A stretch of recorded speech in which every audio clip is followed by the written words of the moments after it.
मराठासक जयंतीचे औचित्य साधून आज 8व्या आंतरराष्ट्रीय बौद्ध धम्म परिषदेचे आयोजन ठाणे शहरातील गडकरी रंगायतन येथे करण्यात आले होते। बुद्धरत्न सागर वेलफेअर फाउंडेशन आयोजित या कार्यक्रमाला उपस्थित राहून माझे मनोगत सादर केले। कार्यक्रमाच्या सुरुवातीला नमो बुद्धाय, नमो धम्माय, नमो संघाय या मंत्रोच्चारांनी वातावरण भारावलं। भगवान गौतम बुद्ध आणि भारतीय राज्यघटनेचे शिल्पकार भारतरत्न डॉक्टर बाबासाहेब आंबेडकर यांना अभिवादन करून उपस्थित भिक्खू संघ, विद्वान, विचारवंत आणि धम्मप्रेमी बांधव भगिनींचं मनापासून स्वागत केलं। बौद्ध हा केवळ धर्म नसून तो एक व्यापक सामाजिक विचारसरणी आहे। तो फक्त श्रद्धेचा विषय नाही तर परिवर्तनाची चळवळ आहे। ही केवळ धार्मिक क्रांती नसून सामाजिक आणि राजकीय क्रांती होती। बुद्धांचे विचार हे प्रवचनापुरते मर्यादित नसून आचरणासाठी आहेत। बुद्ध पेरले की बाबासाहेब उगवतात असे या प्रसंगी नमूद केले।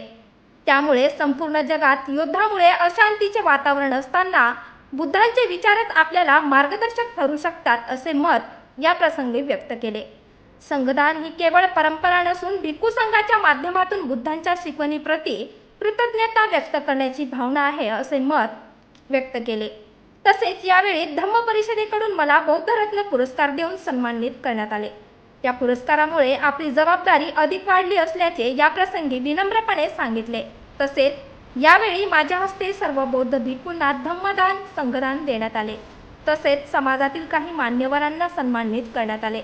यावेळी खासदार ज्योती वाघमारे, महापौर शर्मिला पिंपोळकर, शिवसेना प्रवक्ते राहुल लोंढे, प्रवक्ते किरण सोनवणे तसेच भंते रत्नप्रिय थेरो, विशुद्धरत्न महाथेरो, विनयबोधी महाथेरो, शांतिप्रिय थेरो, भंते डॉक्टर राजरत्न थेरो, रत्नप्रिय थेरो तसेच बौद्ध अनुयायी उपस्थित होते।